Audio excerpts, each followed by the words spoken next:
Today, you will learn how to mirror an image in Word in seconds. First, go to the Insert tab at the top of Word. Click the Pictures option and choose this device. Now, select the picture you want to use and click Insert. Once the image is added to your document, right-click on the picture and choose Format Picture. A panel will appear on the right side of the screen. In that panel, click the Effects icon, which looks like a pentagon.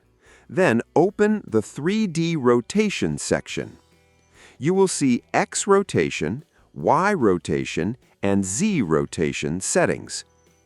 In the X rotation box, delete the current value and type 180.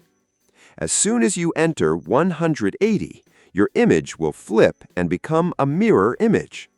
For example, if a cat in the picture was facing right, they will now be facing left.